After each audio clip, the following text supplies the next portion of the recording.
कि मैं एक हरामखोर लड़की हूँ। आप एक सरकारी मुलाजिम हैं, एक मंत्री, आप तो जानते ही होंगे कि इस देश में हर दिन नहीं, हर घंटे कितनी लड़कियों के बलात्कार हो रहे हैं, कितनी लड़कियों का शोषण किया जा रहा है, उनकी बॉडीज काट के एसिड डाल के फेंक दी जा रही है, उनकी काम की जगहों पे उनको गालियां दी जा रही है, उनका अपमान किया जा रहा है, उनके खुद के पति उनके कान, नाक, मुंह, कान, जबड़े तोड़ रहे हैं। और आपको पता है इसका जिम्मेदार कौन है? इसका जिम्मेदार है ये जो मानसिकता आपने, जिसका भौंडा प्रदर्शन पूरे समाज के सामने, पूरे देश के सामने किया है, वो मानसिकता इसकी जिम्मेदार है। और इस देश की बेटियां आपको माफ नहीं करेगी संजय जी। आपने उन सब महिलाओं का शोषण करने वालों को सशक्तिकरण किया है, इस देश की बेटियां आपको माफ नहीं करेगी। जब आमिर खान जी ने कहा था मुझे इस देश में डर लगता है, तब उनको किसी ने हरामखोर नहीं कहा, या जब नसीरुद्दीन शाह जी ने कहा था तब उनको किसी ने हरामखोर नहीं कहा। जो मुंबई पुलिस की मैं तारीफ करते हुए नहीं थकती थी, आप देख लीजिए मेरे पुराने कोई भी इंटरव्यूज, आज जब वो पालघर की लिंचिंग में साधुओं को के सामने वो कुछ नहीं करते हैं, खड़े रहते हैं, या एक लाचार बात जैसे कि सुशांत के पिताजी उनकी एफआईआर नहीं लेते हैं, मेरी स्टेटमेंट नहीं लेते हैं, तो इस प्रशासन के चलते हुए अगर मैं उनकी निंदा करती हूँ, ये मेरी अभिव्यक्ति की आजादी है, मैं उनकी निंदा करती हूँ। संजय जी, मैं आपकी निंदा करती हूँ, आप महाराष्ट्र नहीं है, आप ये नहीं कह सकते कि मैंने महाराष्ट्र की निंदा की। और संजय जी, मैं 9 सितंबर को आ रही हूँ, आपके लोग कह रहे हैं कि आप लोग मेरा जबड़ा तोड़ देंगे, आप लोग मुझे मार डालेंगे। आप लोग मुझे मारिए, क्यों? क्योंकि इस देश की जो मिट्टी है वो ऐसे ही खून से सींचकर इस देश की जो गरिमा है और अस्मिता के लिए न जाने कितने लोगों ने अपनी जान दी है, और हम भी देंगे संजय जी, हम भी देंगे, क्योंकि हमको भी वो कर्ज निभाना है। मिलते हैं 9 सितंबर को। जय हिंद, जय महाराष्ट्र।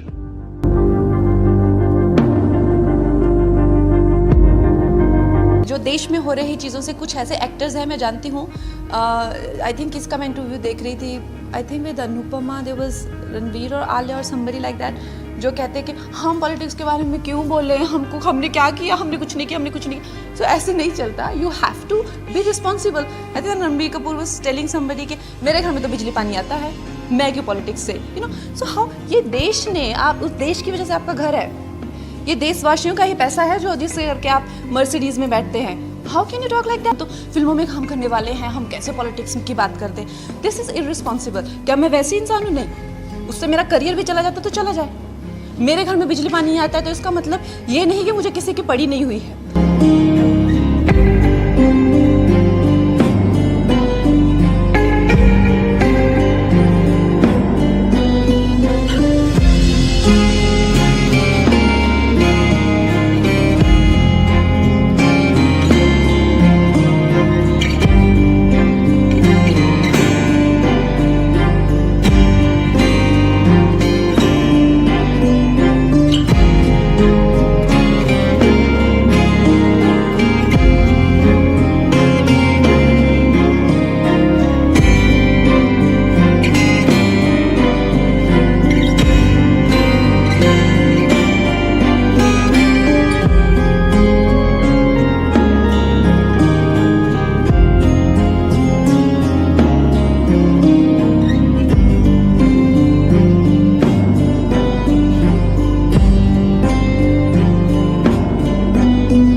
सुशांत सिंह राजपूत की मौत ने हम सबको झंझोड़ के रख दिया है, मगर कुछ लोग जो इस चीज़ में माहिर हैं कि कैसे एक पैरेलल नैरेटिव चलाना है, वो इस तरह से चला रहे हैं कि हाँ, जिनका दिमाग कमज़ोर होता है वो ये डिप्रेशन में आते हैं और सुसाइड वगैरह कमिट करते हैं। जो बंदे ने स्टैनफोर्ड की स्कॉलरशिप, वो रैंक होल्डर है in his entrance for engineering, उसका दिमाग कमज़ोर कैसे हो सकता है? अगर आप देखें उनके कुछ लास्ट पोस्ट, वो क्लियरली कह रहे हैं कि लोगों को बैक कर रहे हैं कि प्लीज़ मेरी फिल्में देखो, मेरा कोई गॉड फादर नहीं है, मुझे निकाल दिया जाएगा इस इंडस्ट्री से। अपने इंटरव्यू में वो जाहिर कर रहे हैं कि मुझे क्यों नहीं ये इंडस्ट्री अपनाती है, I feel like a left over.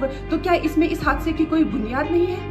किस तरह से अगर किसी और स्टार किड ने इस तरह से 6-7 साल के स्पैन में काय पोचे जैसे उनको कोई डेब्यू की कोई एक्नॉलेजमेंट, कोई अवार्ड नहीं मिला, या केदारनाथ या धोनी या छिछोरे जैसी फिल्म, एक गली बॉय जैसी एक वाहियात फिल्म को सारे अवार्ड मिलते हैं। Chhichhore is the best film and the best director, उनकी फिल्म को कोई एक्नॉलेजमेंट नहीं। हमें आपसे कुछ नहीं चाहिए, हमें आपकी फिल्में नहीं चाहिए, लेकिन जो हम खुद करते हैं आप हमारे एक्नॉलेजमेंट क्यों नहीं हमें देते हैं? मुझे इनकी फिल्में, मैं जो खुद फिल्में डायरेक्ट करती हूँ, उनको सुपरहिट फिल्मों को ये फ्लॉप घोषित करते हैं। मुझ पे 6 केसेस क्यों डाले गए? क्यों मुझे जेल में डालने की कोशिश की गई? और मुझे इनके जो चमचे जर्नलिस्ट हैं वो सुशांत जैसे लोगों पे जो ब्लाइंड आइटम्स लिखते हैं कि वो साइकोटिक है, न्यूरोटिक है, एडिक्ट है। संजय दत्त की एडिक्शन तो आपको बहुत क्यूट लगती है। वो लोग मुझे मैसेज करते हैं कि तुम्हारा बहुत डिफिकल्ट टाइम है, तुम ऐसा वैसा स्टेप मत उठा लेना। ऐसा क्यों कहते हैं मुझे? ये क्यों मेरे दिमाग में डालना चाहते हैं कि आप सुसाइड कर लीजिए? तो ये सुसाइड थी कि ये प्लान मर्डर था। लेकिन सुशांत की गलती यही है कि वो उनकी बात मान गया। उन्होंने कहा तुम वर्थलेस हो, वो मान गया। उसने he didn't remember what his mother told him। उन्होंने कहा कि तुम्हारा कुछ नहीं होगा, वो मान गया। वो चाहते ही ये है कि वो इतिहास लिखे और ये लिखे कि सुशांत कमजोर दिमाग का था। वो ये नहीं बताएंगे कि क्या सच्चाई क्या है। तो हमें ये डिसाइड करना है कि who will write the history। We will decide that। Sushant Singh Rajput की हत्या के बाद कई चीजें बाहर निकल के आई हैं। कुछ मैंने इंटरव्यूज पढ़े हैं, कुछ डायरेक्टली भी बात की है। तो उनके पिताजी का कहना है कि वो फिल्म इंडस्ट्री में हो रही टेंशन के करके बहुत ज्यादा परेशान थे। अभिषेक कपूर जिन्होंने उन्हें लॉन्च किया, उनके साथ हाल ही में एक फिल्म की है केदारनाथ। उनका कहना है कि it was a systematic dismantling of a fragile mind. Ankita जो उनकी लॉन्ग टर्म पार्टनर रह चुकी है, उनका कहना है कि वो सामाजिक रूप से की गई अपमान और बेइज्जती नहीं सहन कर पाया। तो अब मैं आपको बताऊंगी कि मूवी माफिया ने ना कि सिर्फ उनको बैन किया था, सिस्टमैटिक डिसमेंटलिंग, कैसे कतरा कतरा करके उनका दिमाग तोड़ा गया है, उनको मारा गया है। तो ब्लाइंड आइटम आप इसलिए लिखते हैं क्योंकि आप जब झूठ लिखना होता है, आपको के अंगेंस्ट कोई लीगल एक्शन नहीं लिया सकता क्योंकि आपका तो नाम ही नहीं लिखा। मगर उसकी जो डिस्क्रिप्शन होती है, जैसे मेरे बारे में लिखा जाएगा कि जिस लड़की के घुंघराले बाल हैं, जिसको नेशनल अवार्ड मिला हुआ है, साइकोटिक है, इस तरह से जो कि मनाली से, डिस्क्रिप्शन पूरी दी जाएगी मगर नाम नहीं लिखा जाएगा। 23 अगस्त 2017 को बॉलीवुड लाइव सुशांत के बारे में लिखता है कि वो जब भी सेक्स करता है तो सिर्फ अपने ही गाने सुनता है, वो सबसे बड़ा नार्सिसिस्ट है।